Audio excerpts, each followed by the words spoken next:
Hari itu langit Jakarta tampak cerah, tak menunjukkan tanda-tanda kekacauan yang akan segera terjadi. Konvoi kendaraan Presiden Prabowo melintasi Jalan Medan Merdeka dengan pengawalan ketat dari Pas Pampres. Namun tiba-tiba, dari arah belakang, meluncur sebuah mobil berwarna hitam dengan kecepatan tinggi, menerobos barikade keamanan. Klakson dibunyikan liar, dan sebelum ada reaksi berarti dari para pengawal, mobil itu menyelip dan menghadang tepat di depan kendaraan kepresidenan. Pintu mobil terbuka, 5 pria bertubuh kekar turun sambil mengacungkan pisau dan golok. Ketegangan meroket dalam hitungan detik, para pengawal yang berada di mobil pengamanan langsung mengambil posisi defensif, namun tak ada waktu untuk berpikir, aksi brutal telah dimulai. Dari sisi kiri konvoi, 3 wanita berambut pendek berpakaian dinas hitam-hitam keluar dengan sigap.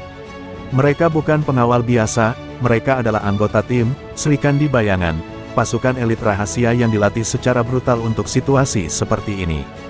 Tanpa ragu, mereka menghadapi para penyerang dalam pertarungan jarak dekat. Tangan-tangan mereka melayang cepat, menangkis serangan senjata tajam dengan keterampilan luar biasa. Salah satu preman roboh dengan leher berdarah akibat tusukan balik senjata tajam dari pengawal. Namun, salah satu dari pengawal wanita itu terkena tusukan di perut dan jatuh bersimbah darah, membuat 2 rekannya mengamuk dan menggulung sisa penyerang dalam hitungan menit. Polisi yang tiba di lokasi dibuat bungkam, karena jelas peristiwa ini bukan kriminal jalanan biasa, ini adalah pesan perang dari kekuatan gelap di balik mafia migas Indonesia. Rumah sakit kepresidenan langsung disterilkan begitu pengawal wanita yang terluka dibawa masuk. Namanya Sersan Kaila, anggota termuda dari tim Sri Kandi Bayangan, dan luka tusuk di perutnya cukup dalam hingga nyaris menembus organ vital. Presiden Prabowo yang biasanya tegas, tampak murung saat menerima laporan dari Komandan Pas Pampres. Ia menatap jendela ruang perawatan dengan wajah penuh kemarahan. Ini bukan ancaman sembarangan, gumamnya pelan. Tak butuh waktu lama, informasi mengenai identitas preman yang tewas di cross-check. Ditemukan bukti bahwa mereka pernah menjadi tukang pukul bayaran dalam konflik lahan milik salah satu anak usaha Pertamina.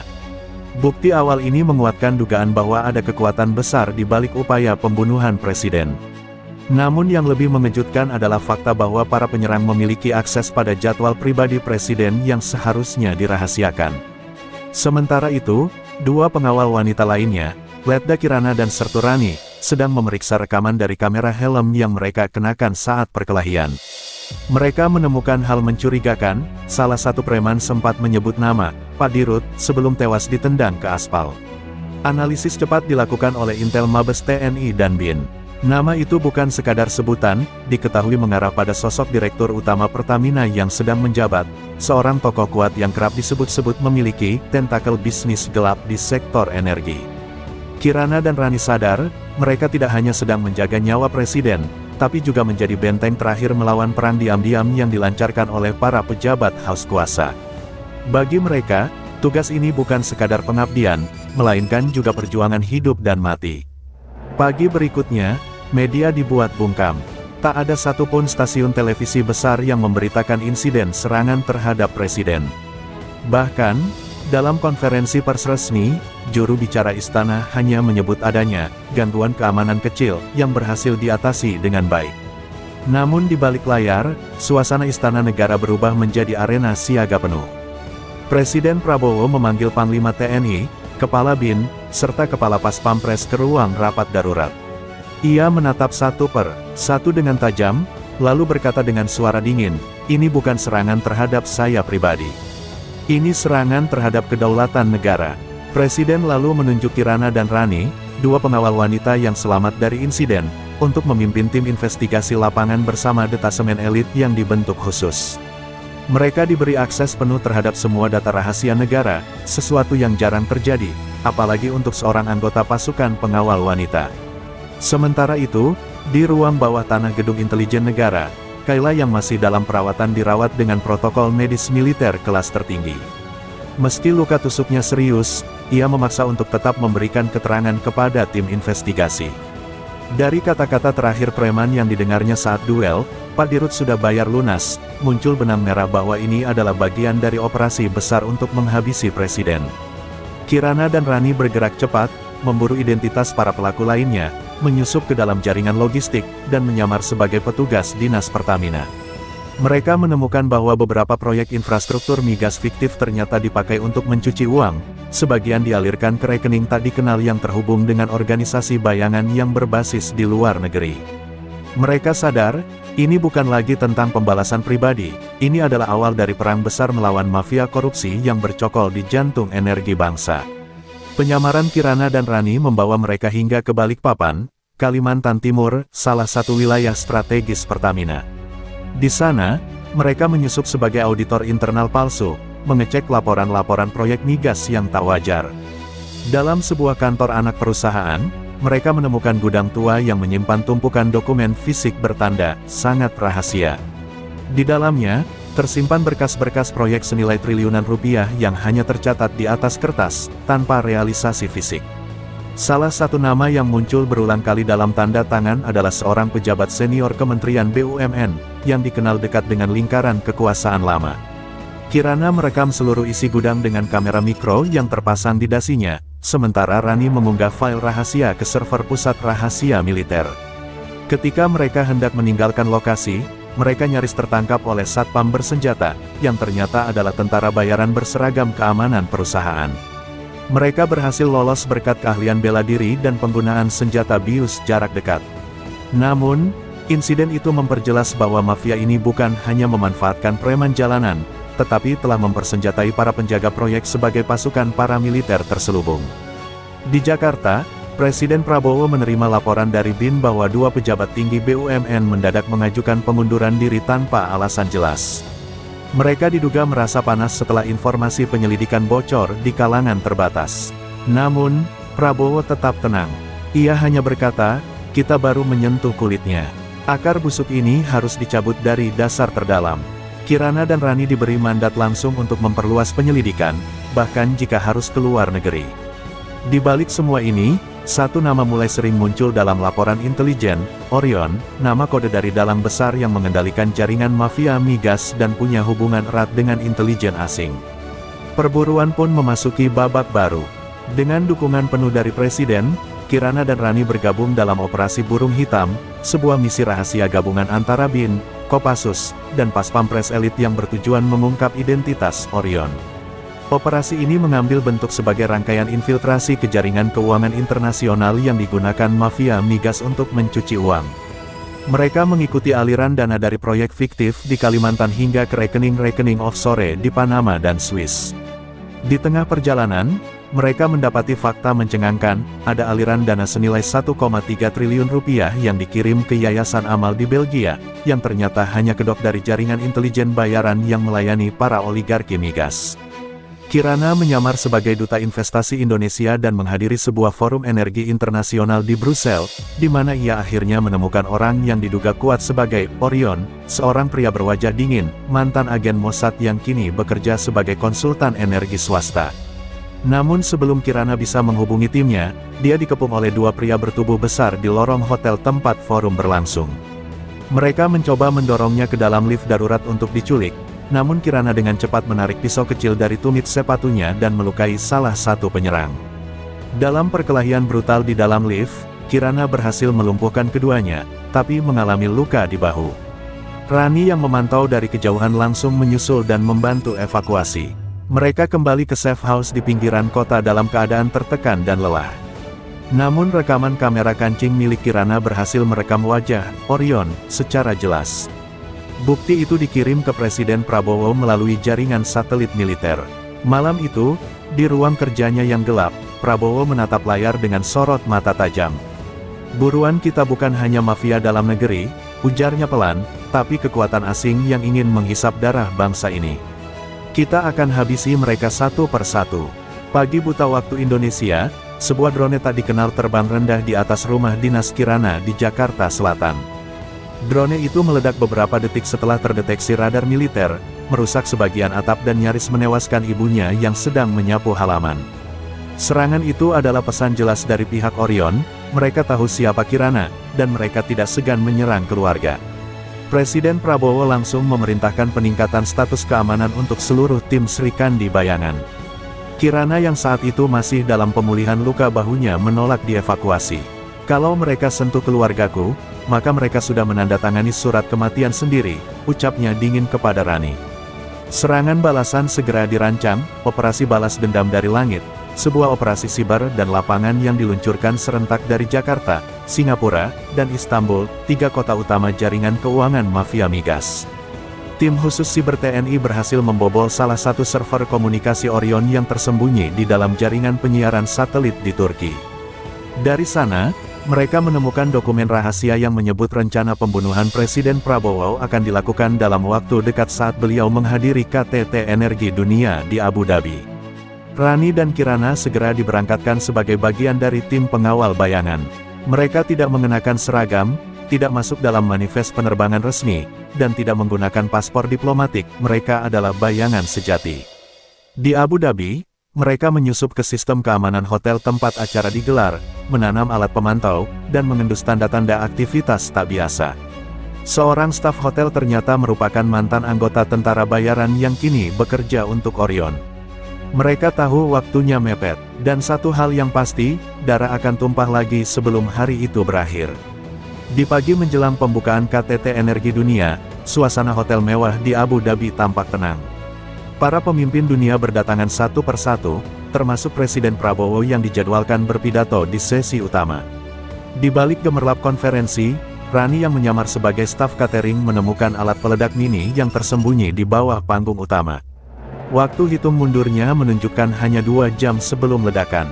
Tanpa membuang waktu, Kirana berkoordinasi diam-diam dengan satuan elit UEA dan tim siber Indonesia yang menyamar sebagai wartawan. Mereka memutuskan untuk tidak membatalkan acara demi menghindari kepanikan global, namun memindahkan posisi presiden secara taktis dan membiarkan panggung tetap ditempati oleh pemimpin boneka dari negara tetangga yang sudah bekerja sama.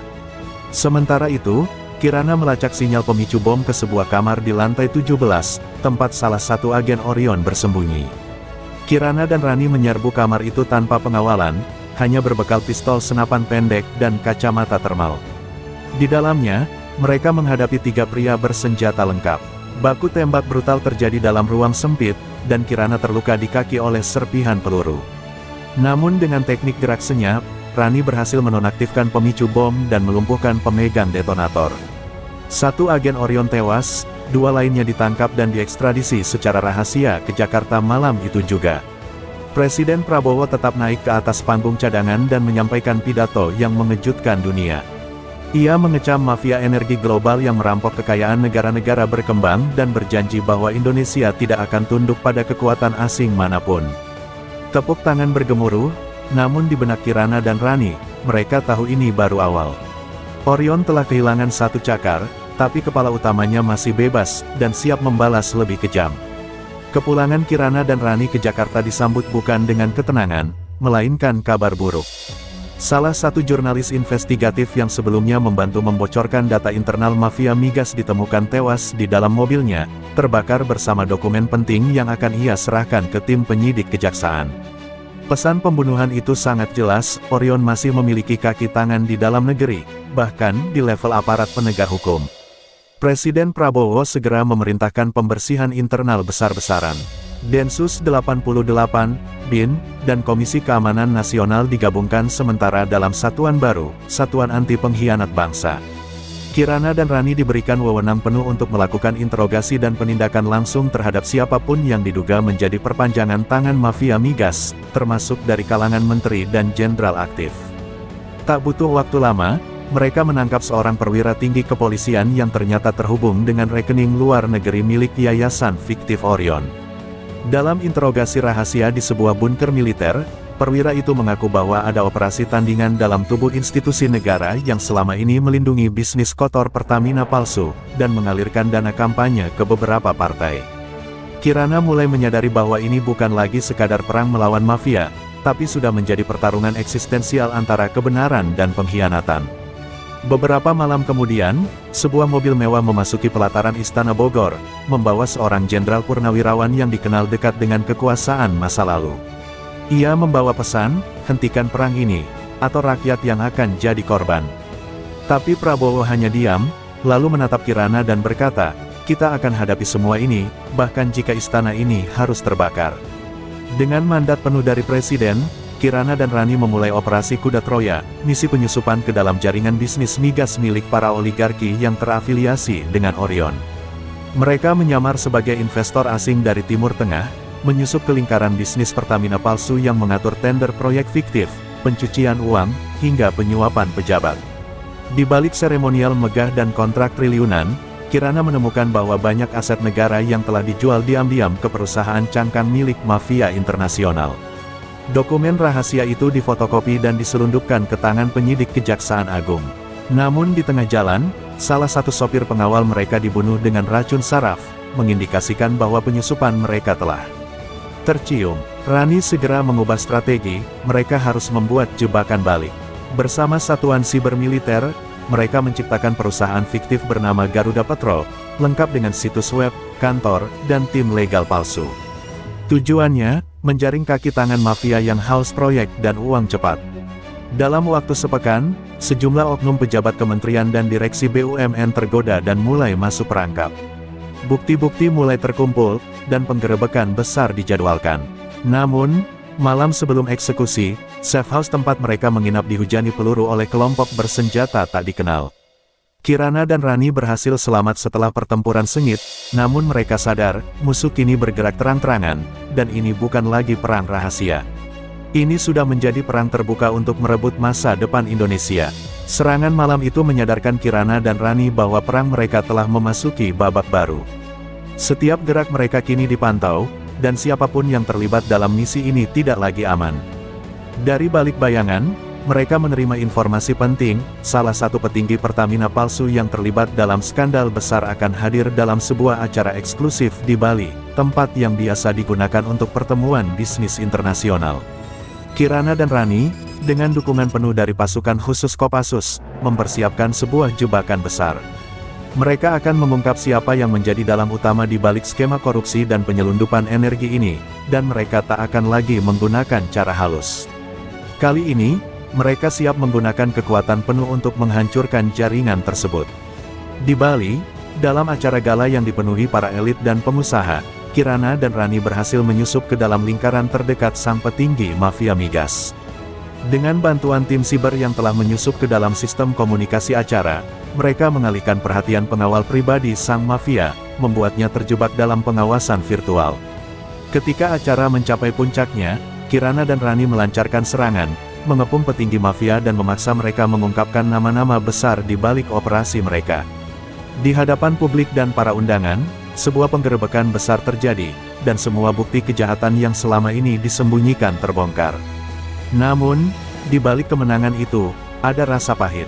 Seseorang yang mereka percayai, seorang anggota tim, ternyata adalah pengkhianat yang telah bekerja untuk Orion sejak awal. Kepercayaan mereka terbelah, dan kini mereka harus menghadapi musuh dalam perang yang tak lagi bisa dihentikan.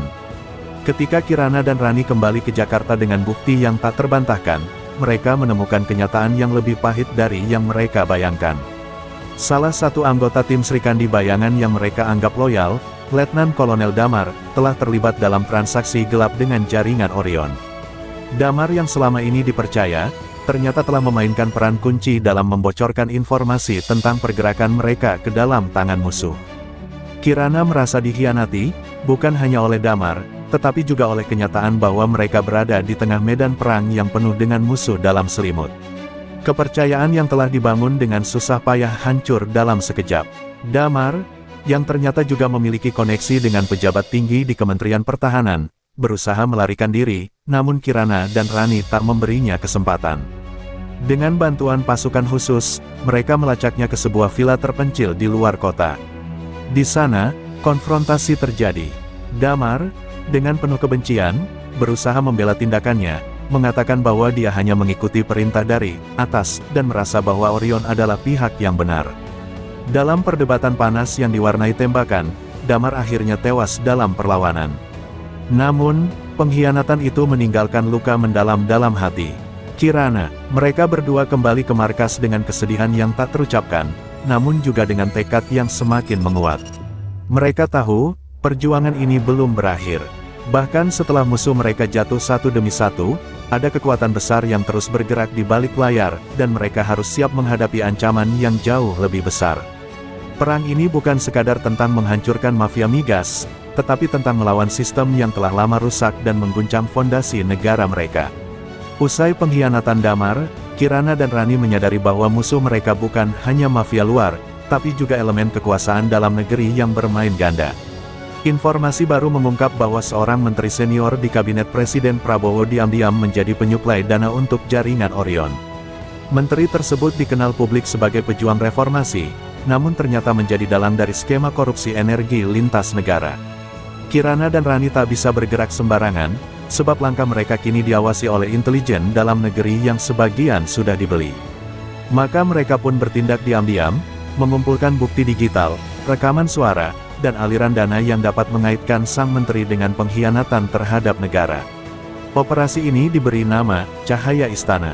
Dengan segala risiko, Kirana menyusupkan penyadap ke ruang kerja sang menteri dan mendapati percakapan yang memperkuat dugaan mereka. Sang menteri bahkan menyebut rencana untuk menghentikan Presiden Prabowo sebelum terlalu jauh merusak keseimbangan lama. Bukti itu segera dibawa ke tangan Presiden, yang murka mendengar pengkhianatan dari lingkaran terdekatnya. Namun Prabowo tahu, jika ia bertindak gegabah, maka akan terjadi guncangan politik besar yang bisa dimanfaatkan oleh lawan-lawannya. Maka ia memerintahkan pengamanan diam-diam terhadap sang menteri, dan memberi waktu 48 jam bagi Kirana dan Rani untuk mengungkap jaringan lengkapnya. Dalam 2 hari itulah, Srikandi Bayangan harus bertarung melawan waktu, melawan sistem, dan melawan ketakutan bahwa sekali saja mereka lengah, negara bisa jatuh ke tangan para pengkhianat. Kirana dan Rani bekerja tanpa henti. Dalam waktu singkat, mereka berhasil menemukan fakta mencengangkan. Sang menteri memiliki hubungan langsung dengan seorang taipan energi asal Singapura yang menjadi simpul utama distribusi dana gelap jaringan Orion. Transaksi dilakukan melalui serangkaian perusahaan cangkang di Mauritius dan Panama, menyamarkan dana korupsi sebagai investasi infrastruktur. Kirana meretas salah satu server perusahaan di Dubai dan menemukan dokumen rahasia yang mencantumkan nama-nama pejabat, jenderal purnawirawan, serta tokoh media yang telah menerima uang dari jaringan ini. Data tersebut segera diunggah ke sistem enkripsi militer untuk diamankan, namun musuh tak tinggal diam. Malam itu, safe house kedua mereka diserbu oleh satuan pembunuh bayaran yang membawa senjata otomatis dan gas saraf. Pertempuran brutal berlangsung dalam kegelapan malam. Rani tertembak di bahu, sementara Kirana dengan penuh darah tetap bertarung menggunakan tangan kosong dan pistol kecil yang disembunyikan di sepatu. Berkat bantuan drone tempur yang dikirim dari markas Kopassus, mereka berhasil melumpuhkan para penyerbu dan menyelamatkan sisa data. Namun waktu terus berjalan. Presiden Prabowo yang mengikuti perkembangan dari ruang kendali rahasia di Istana Merdeka, memberi instruksi terakhir, tangkap atau mati, sebelum fajar menyingsing. Kini, Kirana dan Rani harus bergerak cepat menuju sebuah villa mewah di kawasan Puncak, tempat sang menteri, taipan Singapura, dan beberapa pejabat lainnya akan bertemu untuk merancang penggulingan kekuasaan lewat skenario darurat nasional. Tak ada lagi ruang kompromi. Yang tersisa hanya satu, kemenangan atau kehancuran. Dini hari, udara Puncak yang dingin tak mampu meredam panasnya amarah dan adrenalin Kirana dan Rani.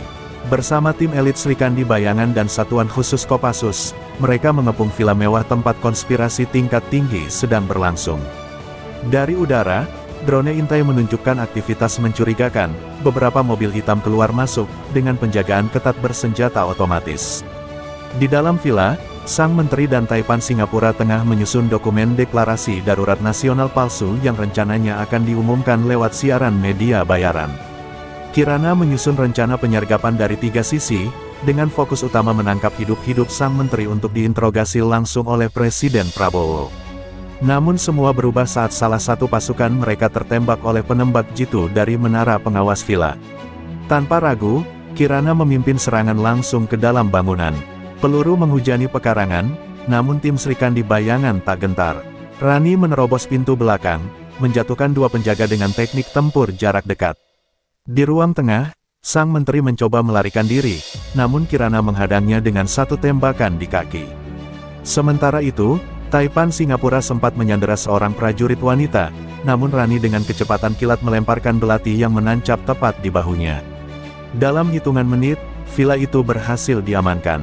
Laptop, dokumen, dan alat komunikasi berhasil disita. Kirana menatap wajah sang menteri yang terkapar dengan penuh kekecewaan. Negara ini bukan milikmu, ucapnya dingin. Di luar, cahaya fajar mulai muncul, membawa harapan baru sekaligus pertanda bahwa babak akhir peperangan melawan pengkhianat bangsa telah dimulai.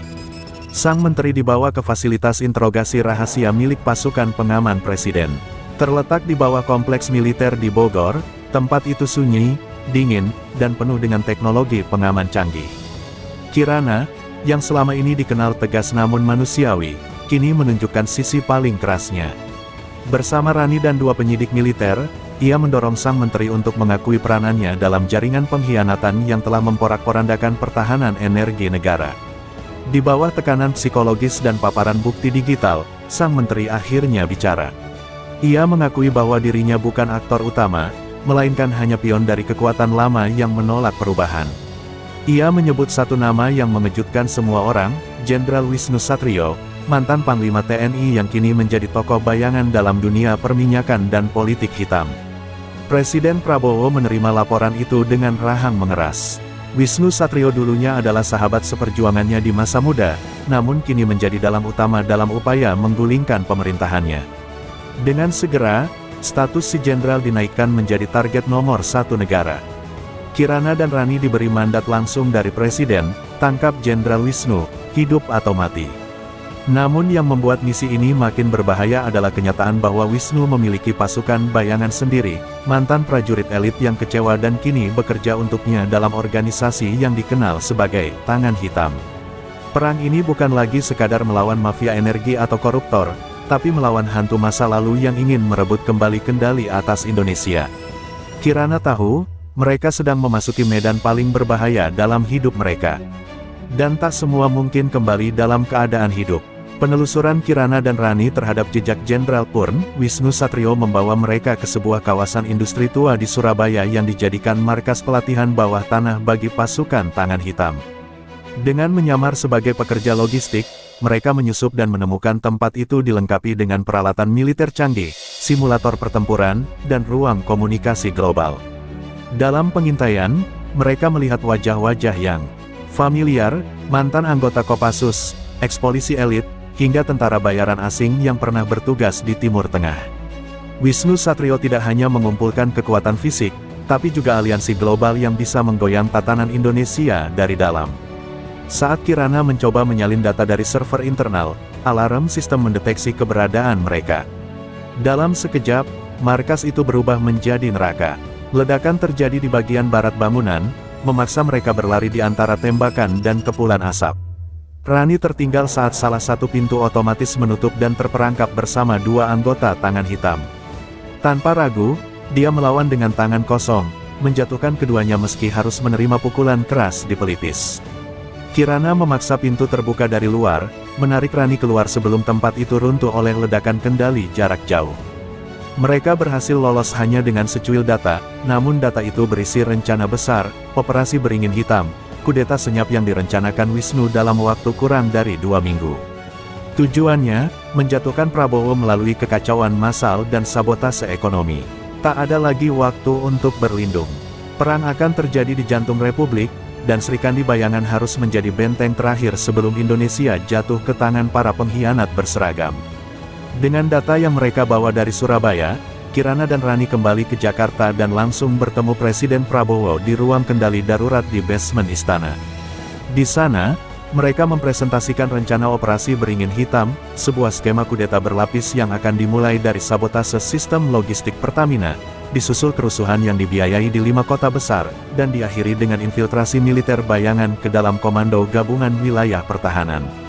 Prabowo menatap layar dengan mata tajam dan penuh bara. Mereka akan membakar negara ini jika kita diam, ucapnya pelan. Presiden langsung mengaktifkan kode neraka, protokol tertinggi darurat negara, memberi otoritas penuh pada pasukan elit untuk bergerak tanpa birokrasi. Kirana, Rani, dan para Srikandi Bayangan kini bukan hanya pengawal, mereka menjadi jantung perlawanan Republik. Namun dalam pergerakan cepat mereka, pengkhianatan kembali terjadi. Seorang pejabat tinggi di Kementerian Pertahanan yang selama ini dianggap loyal ternyata menjadi kaki tangan Jenderal Wisnu. Ia membocorkan pergerakan tim Kirana kepada Tangan Hitam, menyebabkan serangan mendadak terhadap konvoi militer yang membawa logistik amunisi di Karawang. 8 prajurit gugur, dan 1 tim elit Srikandi terjebak dalam penyergapan maut. Kirana yang marah bukan main memimpin langsung penyelamatan dengan helikopter tempur. Malam itu, di bawah hujan deras dan kilatan senjata, Kirana dan Rani mengamuk di medan perang. Musuh mulai sadar, ini bukan sekadar 2 wanita, tapi 2 jiwa yang membawa murka negara. Dan mereka tak akan berhenti sebelum menghancurkan setiap sel pengkhianatan yang mencoba menjual negeri ini. Informasi yang mereka peroleh dari sandera tangan hitam menunjukkan lokasi pusat komando Jenderal Wisnu, sebuah fasilitas tersembunyi di lereng Gunung Salak, tersamarkan sebagai pusat penelitian geologi. Tempat itu dijaga oleh drone otomatis, rudal anti-serangan udara, dan puluhan mantan pasukan khusus. Presiden Prabowo memutuskan untuk tidak mengirim pasukan reguler, ini adalah misi hitam. Hanya tim Srikandi bayangan yang dipercaya untuk menyusup dan menghancurkan pusat kendali. Malam itu, Kirana, Rani, dan 4 agen wanita lainnya mendaki lereng dengan perlengkapan senyap dan komunikasi satelit penuh enkripsi. Di tengah kabut pekat, mereka menyaksikan dari jauh aktivitas dalam fasilitas, pengiriman kontainer senjata, pertemuan dengan perwira asing, dan sinyal peluncuran serangan ekonomi melalui serangan siber. Saat dini hari menjelang, tim Srikandi menyusup masuk ke dalam fasilitas, menjinakkan sistem keamanan satu persatu. Mereka membagi tugas, Rani dan 2 agen menyabotase pusat data, sementara Kirana memimpin langsung ke ruang kendali utama tempat Wisnu berada. Konfrontasi yang ditunggu pun terjadi, Kirana berhadapan langsung dengan Wisnu, yang meski sudah tua, masih memegang senapan dan penuh arogansi. Negara ini butuh tangan besi, katanya. Tapi bukan tangan kotor seperti punyamu, jawab Kirana sebelum perkelahian brutal terjadi. Sementara itu, ledakan dari ruang server mengguncang seluruh kompleks. Dalam pertempuran 1 lawan 1, Kirana berhasil menjatuhkan Wisnu, tapi terluka parah akibat tusukan di bahu. Sebelum fasilitas itu runtuh oleh bom waktu yang mereka tanam, tim berhasil melarikan diri dengan helikopter evakuasi. Gunung Salak terbakar, dan bersama dengan itu, hancur pula jantung kudeta paling gelap dalam sejarah Republik. Helikopter evakuasi mendarat di markas rahasia militer di Bandung dalam kondisi darurat. Kirana, yang terluka parah, langsung dilarikan ke ruang medis dengan pengawalan ketat. Sementara itu, Presiden Prabowo memberikan pernyataan resmi ke publik, tanpa menyebut nama Jenderal Wisnu ataupun detail operasi, namun mengisyaratkan bahwa Indonesia telah selamat dari ancaman besar. Ia memuji keberanian para pahlawan yang bekerja dalam bayangan, dan berjanji akan membongkar seluruh sisa jaringan pengkhianatan yang masih tertidur di tubuh negara.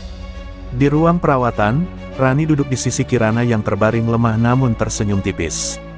"Kita belum selesai," bisiknya lirih. Di luar ruangan, para agen Srikandi lain berdiri tegak, siap melanjutkan perjuangan dalam senyap. Misi besar itu telah berakhir, namun luka yang ditinggalkan tidak akan cepat sembuh. Beberapa agen wanita lainnya juga mengalami luka fisik dan trauma mental mendalam. Tapi semangat mereka justru membara. Keberhasilan operasi ini membuat Srikandi bayangan bukan hanya legenda internal pasukan pengaman presiden, tapi juga simbol kebangkitan kekuatan perempuan dalam pertahanan negara. Ancaman masih ada, beberapa pengusaha hitam dan politisi korup yang sempat bersekutu dengan Wisnu kini mulai bergerak secara diam-diam. Namun Indonesia telah belajar, bahaya terbesar bisa datang dari dalam, dan hanya keberanian, integritas, serta kekompakanlah yang bisa menyelamatkannya. Dan selama Srikandi bayangan masih berdiri, tak akan ada satupun pengkhianat yang bisa tidur dengan tenang. Beberapa minggu setelah insiden Gunung Salak, Kirana akhirnya pulih dan kembali berdiri mengenakan seragam hitam pasukan elit, meski luka di bahunya belum sepenuhnya sembuh. Ia dipanggil langsung oleh Presiden Prabowo dalam upacara tertutup di Istana Merdeka. Di sana, Prabowo memberikan penghargaan tertinggi negara, Bintang Sakti Utama. Namun lebih dari penghargaan itu, yang membuat Kirana dan timnya terharu adalah pengakuan publik terhadap jasa mereka, bukan hanya sebagai pelindung presiden, tapi sebagai garda terdepan dalam menjaga keutuhan bangsa. Di tengah upacara, Kirana menatap rekan-rekannya yang kini berdiri tegak di belakangnya. Mereka bukan sekadar agen, mereka adalah benteng moral dan darah terakhir dalam melawan kekuasaan yang menyimpang. Di malam harinya, saat kota Jakarta kembali tenang, Kirana berdiri di atap markas pasukan, memandang lampu-lampu kota yang berkedip seperti nadi negara yang terus berdetak. Rani menghampirinya dengan 2 cangkir kopi hitam. Kita mungkin tak akan dikenal sejarah, ucap Rani pelan. Kirana tersenyum tipis. Tapi sejarah akan terus hidup karena kita, jawabnya. Mereka tahu, tugas belum selesai. Masih ada sisa-sisa kekuatan gelap yang bergerak diam-diam, mencari celah untuk merusak dari dalam. Tapi satu hal telah berubah, Indonesia kini punya para penjaga baru, Sri Kandi Bayangan, wanita-wanita terlatih yang bersumpah tak akan membiarkan darah rakyat kembali ditumpahkan demi kerakusan. Dan malam itu, di bawah langit yang sejuk, janji itu kembali mereka ikrarkan dalam diam.